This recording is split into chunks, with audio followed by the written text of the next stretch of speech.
Hi ವೀಕ್ಷಕರೇ, ನೋಡಿ, ಗೃಹಲಕ್ಷ್ಮಿ ಯೋಜನೆಯ ಪ್ರತಿಯೊಂದು ಫಲಾನುಭವಿಗಳಿಗೆ ನಿಮ್ಮ ಬ್ಯಾಂಕ್ ಖಾತೆಗೆ ಈ ಜೂನ್ ತಿಂಗಳಲ್ಲಿ 3 ತಿಂಗಳ 6,000 ಹಣನ ಒಟ್ಟಿಗೆ ಜಮಾ ಮಾಡುವುದಾಗಿ ಸರ್ಕಾರ ಭರ್ಜರಿ ಗುಡ್ಡಿಸ್ನ ಕೊಟ್ಟಿದೆ.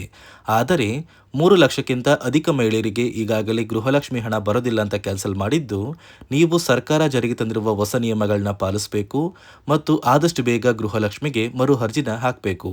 ಈಗಾಗಲೇ ಸರ್ಕಾರದಿಂದ 3 ತಿಂಗಳ 6,000 ಹಣ ಜಮಾ ಆಗೋದಕ್ಕೆ ಶುರುವಾಗಿದೆ. ಯಾಕಂದ್ರೆ ಫಲಾನುಭವಿಗಳಿಗೆ 6,000 ಹಣ ಬಂದಿರುವ ಒಂದು ಬ್ಯಾಂಕಿಂದ ಬಂದಿರುವ ಮೆಸೇಜ್ ಕೂಡ ಆಗ್ತಾ ಇದ್ದೀನಿ.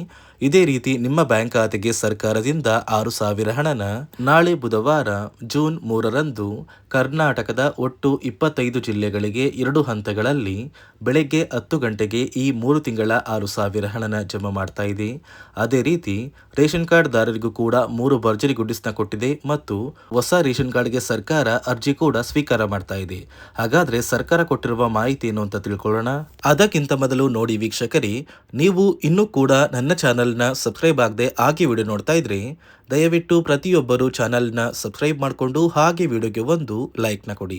ಹೌದು ವೀಕ್ಷಕರೇ, ಪ್ರತಿಯೊಂದು ಗೃಹಲಕ್ಷ್ಮಿ ಯೋಜನೆಯ ಫಲಾನುಭವಿಗಳಿಗೆ ಸರ್ಕಾರ ಒಟ್ಟಿಗೆ 3 ತಿಂಗಳ 6,000 ಹಣನ ಜಮಾ ಮಾಡುವುದಾಗಿ ಭರ್ಜರಿ ಗುಡ್ಡಿಸ್ನ ಕೊಟ್ಟಿದೆ.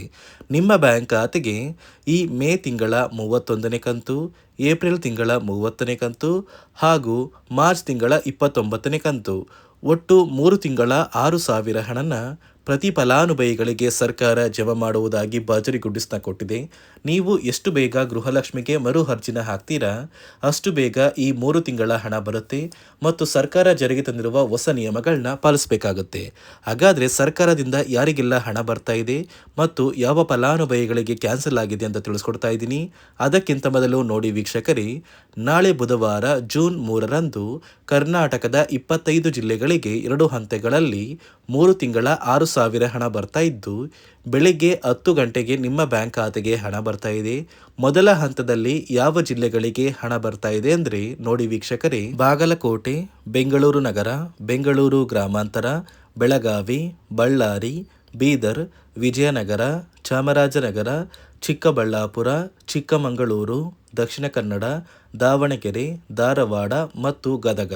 ಅದೇ ರೀತಿ ಎರಡನೆಯ ಹಂತದಲ್ಲಿ ಹಾಸನ, ಕಲಬುರಗಿ, ಹಾವೇರಿ, ಕೊಡಗು, ಕೋಲಾರ, ಕೊಪ್ಪಳ, ಮಂಡ್ಯ, ಮೈಸೂರು, ರಾಯಚೂರು, ರಾಮನಗರ, ಶಿವಮೊಗ್ಗ, ತುಮಕೂರು, ಉಡುಪಿ, ಉತ್ತರ ಕನ್ನಡ ಮತ್ತು ಯಾದಗಿರಿ. ಹೀಗೆ 2 ಹಂತಗಳಲ್ಲಿ ಪ್ರತಿ ಫಲಾನುಭವಿಗಳಿಗೆ 3 ತಿಂಗಳ 6,000 ಗೃಹಲಕ್ಷ್ಮಿ ಹಣನ ಸರ್ಕಾರ ಜಮಾ ಮಾಡ್ತಾ ಇದ್ದು, ನಿಮ್ಮ ಬ್ಯಾಂಕ್ ಖಾತೆಗೆ ಈ ಒಂದು ಹಣ ಬಂದೇ ಬರುತ್ತೆ. ಆದರೆ ಎಷ್ಟು ಬೇಗ ಗೃಹಲಕ್ಷ್ಮಿಗೆ ಮರು ಅರ್ಜಿನ ಹಾಕ್ತೀರಾ ಮತ್ತು ಸರ್ಕಾರ ಜಾರಿಗೆ ತಂದಿರುವ ಹೊಸ ನಿಯಮಗಳನ್ನ ಕಡ್ಡಾಯವಾಗಿ ಪಾಲಿಸ್ತೀರಾ ಅಷ್ಟು ಬೇಗ ಹಣ ಬರುತ್ತೆ. ಹಾಗಾದ್ರೆ ಸರ್ಕಾರದಿಂದ ಏನೆಲ್ಲ ಹೊಸ ಬದಲಾವಣೆಗಳು ಬಂದಿದೆ ಅಂತ ಕೂಡ ನಾನು ನಿಮಗೆ ತಿಳಿಸ್ಕೊಡ್ತಾ ಇದ್ದೀನಿ. ನಿಮ್ಮ ಬ್ಯಾಂಕ್ ಖಾತೆಗೆ ಗೃಹಲಕ್ಷ್ಮಿ ಯೋಜನೆಯ 3 ತಿಂಗಳ 6,000 ಹಣ ಜಮಾ ಆಗಬೇಕು ಅಂದರೆ ನೀವು ಆದಷ್ಟು ಬೇಗ ಗೃಹಲಕ್ಷ್ಮಿಗೆ ಮರು ಅರ್ಜಿನ ಹಾಕೋದು ಕಡ್ಡಾಯ. ಯಾವ ಕಾರಣಕ್ಕೆ ನೀವು ಮರು ಅರ್ಜಿ ಹಾಕಬೇಕು ಅಂತ ಕೂಡ ತಿಳಿಸ್ಕೊಡ್ತಾ ಇದ್ದೀನಿ. ನೋಡಿ ವೀಕ್ಷಕರೇ, ಸುಮಾರು 2ರಿಂದ 3 ಲಕ್ಷಕ್ಕಿಂತ ಅಧಿಕ ಮಹಿಳೆಯರಿಗೆ ಗೃಹಲಕ್ಷ್ಮಿ ಹಣನ ಸರ್ಕಾರ ಕ್ಯಾನ್ಸಲ್ ಮಾಡಿದೆ. ಯಾಕಂದ್ರೆ ಈ 3 ಲಕ್ಷಕ್ಕಿಂತ ಅಧಿಕ ಫಲಾನುಭವಿಗಳ ಬ್ಯಾಂಕ್ ಖಾತೆಗೆ ಪ್ರತಿ ತಿಂಗಳು ಗೃಹಲಕ್ಷ್ಮಿ ಹಣ ಜಮಾ ಆಗ್ತಾ ಇತ್ತು. ಸುಮಾರು ಸಾಕಷ್ಟು ಫಲಾನುಭವಿಗಳು ಮರಣ ಹೊಂದಿದ್ದಾರೆ. ಆ ಮರಣ ಹೊಂದಿರುವ ಫಲಾನುಭವಿಗಳ ಒಂದು ಸಂಖ್ಯೆ 2 ಲಕ್ಷಕ್ಕಿಂತ ಜಾಸ್ತಿ ಇದೆ. ಇದೇ ಕಾರಣಕ್ಕೆ ಪ್ರತಿ ಫಲಾನುಭವಿಗಳು ಗೃಹಲಕ್ಷ್ಮಿಗೆ ಮರು ಅರ್ಜಿನ ಹಾಕಿ ನಿಮ್ಮ ಬ್ಯಾಂಕ್ ಖಾತೆಗೆ ನೀವು ಹಣ ಪಡಿಬೇಕು. ಇಲ್ಲಿ ಮರು ಅರ್ಜಿ ಹಾಕುವ ಮೂಲಕ ಸರ್ಕಾರಕ್ಕೆ ನೀವು ಇನ್ನೂ ಕೂಡ ಗೃಹಲಕ್ಷ್ಮಿ ಹಣನ ಪಡಿತಾ ಇದ್ದೀರಿ ಅಂತ ತಿಳಿದು ಬರುತ್ತೆ. ಮತ್ತು ಯಾರೆಲ್ಲ ಫಲಾನುಭವಿಗಳು ಮರು ಅರ್ಜಿನ ಹಾಕೋಲ್ಲ ಅಂತಹ ಫಲಾನುಭವಿಗಳ ಒಂದು ಹೆಸರನ್ನ ಗೃಹಲಕ್ಷ್ಮಿ ಯೋಜನೆಯ ಅರ್ಹರ ಪಟ್ಟಿಯಿಂದ ಸರ್ಕಾರ ಕ್ಯಾನ್ಸಲ್ ಮಾಡುತ್ತೆ. ಸರ್ಕಾರಕ್ಕೆ 2 ಲಕ್ಷಕ್ಕಿಂತ ಅಧಿಕ ಮಹಿಳೆಯರು ಮರಣ ಹೊಂದಿರೋದು ತಿಳಿದು ಬಂದಿದೆ. ಇದೇ ಕಾರಣಕ್ಕೆ ಈ ಜೂನ್ ತಿಂಗಳಲ್ಲಿ ಸರ್ಕಾರದಿಂದ ನೇಮಕಗೊಂಡಿರುವ ಕೆಲವು ಅಧಿಕಾರಿಗಳು ನಿಮ್ಮ ಮನೆ ಬಾಗಿಲಿಗೆ ಬಂದು ಪ್ರತಿ ಫಲಾನುಭವಿಗಳ ಒಂದು ದಾಖಲಾತಿಗಳನ್ನ ಮರುಪರಿಶೀಲನೆ ಮಾಡಿ ಮತ್ತೆ ಅರ್ಜಿನ ಹಾಕ್ಸ್ಕೊಂಡು ಹೋಗ್ತಾರೆ. ನಂತರ ನಿಮ್ಮ ಬ್ಯಾಂಕ್ ಖಾತೆಗೆ 3 ತಿಂಗಳ 6,000 ಹಣ ಬರುತ್ತೆ. ಅದೇ ರೀತಿ ಇನ್ನು ಮುಂದೆ ಪ್ರತಿ ವರ್ಷವೂ ಕೂಡ ನೀವು ವರ್ಷದ ಕೊನೆಯಲ್ಲಿ ಗೃಹಲಕ್ಷ್ಮಿಗೆ ನೀವು ಹೊಂದಿರುವ ಲೈಫ್ ಸರ್ಟಿಫಿಕೇಟ್ನ ಕೊಟ್ಟು ಅರ್ಜಿನ ಹಾಕಿದ್ರೆ ಮಾತ್ರ ಆ ಒಂದು ವರ್ಷದಲ್ಲಿ ಪ್ರತಿ ತಿಂಗಳು ಗೃಹಲಕ್ಷ್ಮಿ ಯೋಜನೆಯ 6,000 ಹಣ ಬರುತ್ತೆ. ಈಗಾಗಲೇ ಫಲಾನುಭವಿಗಳಿಗೆ ಗೃಹಲಕ್ಷ್ಮಿ ಹಣ ಜಮಾ ಆಗೋದಕ್ಕೆ ಸ್ಟಾರ್ಟ್ ಆಗಿದೆ. ಆದಷ್ಟು ಬೇಗ ಈ ಜೂನ್ ತಿಂಗಳಲ್ಲಿ ಪ್ರತಿಯೊಬ್ಬರು ಗೃಹಲಕ್ಷ್ಮಿಗೆ ಮರು ಅರ್ಜಿನ ಹಾಕಿ ಈ ಒಂದು ಹಣನ ಪಡ್ಕೊಳ್ಳಿ. ಮತ್ತು ಸರ್ಕಾರ ಈ ಗೃಹಲಕ್ಷ್ಮಿ ಹಣಕ್ಕೆ ಕೆಲವು ನಿಯಮಗಳನ್ನ ಕೂಡ ಜಾರಿಗೆ ತಂದಿದೆ. ಅದೇ ರೀತಿ ರೇಷನ್ ಕಾರ್ಡ್ ಹೊಂದಿರುವ ಪ್ರತಿಯೊಂದು ಕಾರ್ಡ್ದಾರರಿಗೂ ಕೂಡ ಸರ್ಕಾರ 3 ಮುಖ್ಯವಾದ ಭರ್ಜರಿ ಗುಡ್ ನ್ಯೂಸ್ನ ಕೊಟ್ಟಿದ್ದು, ಮೊದಲ ಒಂದು ಗುಡ್ ನ್ಯೂಸ್ ಬಂದು ಸರ್ಕಾರ ಹೊಸ ರೇಷನ್ ಕಾರ್ಡ್ಗೆ ಅರ್ಜಿನ ಸ್ವೀಕಾರ ಮಾಡ್ತಾ ಇದೆ. ನೀವು ಕೂಡ ಹೊಸ ರೇಷನ್ ಕಾರ್ಡ್ನ ಪಡಿಬೇಕು ಅಂದರೆ ಆದಷ್ಟು ಬೇಗ ಅರ್ಜಿನ ಹಾಕಿ. ಅದೇ ರೀತಿ ಎರಡನೆಯ ಒಂದು ಗುಡ್ ನ್ಯೂಸ್ ಬಂದು ನೋಡಿ ವೀಕ್ಷಕರೇ, ನಿಮ್ಮ ಒಂದು ರೇಷನ್ ಕಾರ್ಡ್ಗೆ ಸರ್ಕಾರದಿಂದ ಈ ಜೂನ್ ತಿಂಗಳಲ್ಲಿ 3 ತಿಂಗಳಿಗೆ ಬರುವಂತಹ 15 ರೀತಿಯ ಆಹಾರ ಪದಾರ್ಥಗಳನ್ನ ಸರ್ಕಾರ ಉಚಿತವಾಗಿ ಕೊಡ್ತಾ ಇದೆ. ಈ ಜೂನ್ ತಿಂಗಳಲ್ಲಿ ಸಿಗಬೇಕಾಗಿರುವಂತಹ ಇಂದಿರಾ ಕಿಟ್ ಮತ್ತು ಮೇ ತಿಂಗಳಲ್ಲಿ ನಿಮಗೆ ಬರಬೇಕಾಗಿರುವಂತಹ ಒಂದು ಇಂದಿರಾ ಕಿಟ್, ಅದೇ ರೀತಿ ಏಪ್ರಿಲ್ ತಿಂಗಳಲ್ಲೂ ಕೂಡ ನಿಮ್ಮ ಒಂದು ರೇಷನ್ ಕಾರ್ಡ್ಗೆ ಇಂದಿರಾ ಕಿಟ್ನ ಕೊಟ್ಟಿಲ್ಲ. ಒಟ್ಟು 3 ತಿಂಗಳ 15 ಆಹಾರ ಪದಾರ್ಥಗಳನ್ನ ಸರ್ಕಾರ ಪ್ರತಿ ಕಾರ್ಡ್ದಾರರಿಗೆ ವಿತರಣೆ ಮಾಡ್ತಾ ಇದೆ. ಮೂರನೆಯ ಒಂದು ಗುಡ್ ನ್ಯೂಸ್ ಬಂದು, ಇನ್ನು ಮುಂದೆ ನೀವು ಉಚಿತ ಅಕ್ಕಿ ಪಡಿಬೇಕು ಅಂದರೆ ಆ ಒಂದು ಬಯೋಮೆಟ್ರಿಕ್ ಮಷಿನ್ ಮೇಲೆ ಬೆರಳಿಡುವಂತಹ ಅವಶ್ಯಕತೆ ಇಲ್ಲ.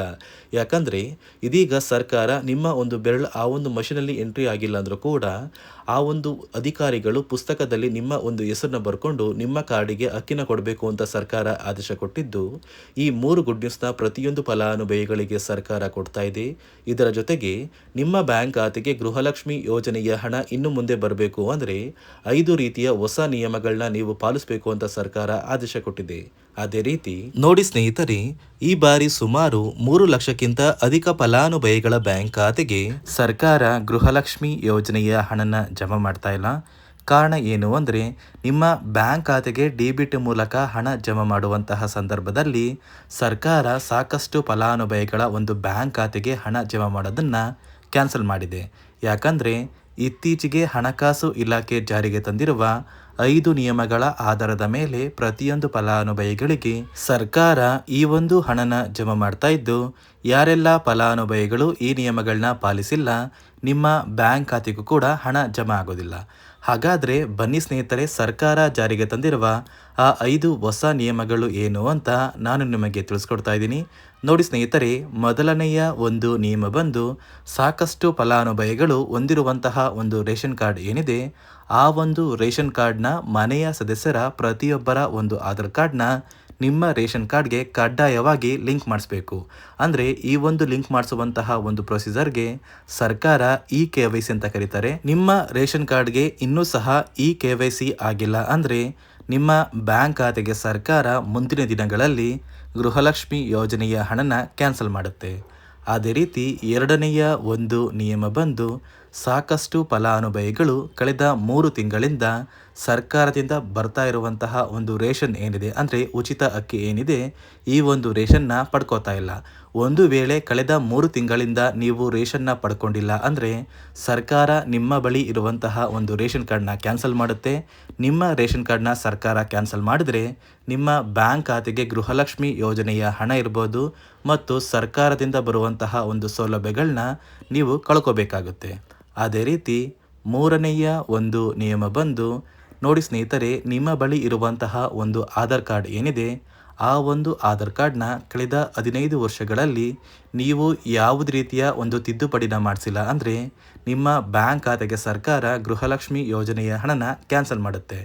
ಯಾಕಂದರೆ ಸರ್ಕಾರದಿಂದ ಬಂದಿರುವಂತಹ ಒಂದು ಆದೇಶದ ಪ್ರಕಾರ ಪ್ರತಿಯೊಂದು ಫಲಾನುಭವಿಗಳು ಕಳೆದ 15 ವರ್ಷಗಳಲ್ಲಿ ಯಾವುದೇ ರೀತಿಯ ಒಂದು ತಿದ್ದುಪಡಿನ ನಿಮ್ಮ ಆಧಾರ್ ಕಾರ್ಡ್ಗೆ ನೀವು ಮಾಡಿಸಿಲ್ಲ ಅಂದರೆ ಕಡ್ಡಾಯವಾಗಿ ಆದಷ್ಟು ಬೇಗ ನಿಮ್ಮ ಆಧಾರ್ ಕಾರ್ಡ್ಗೆ ತಿದ್ದುಪಡಿನ ಮಾಡಿಸಿ.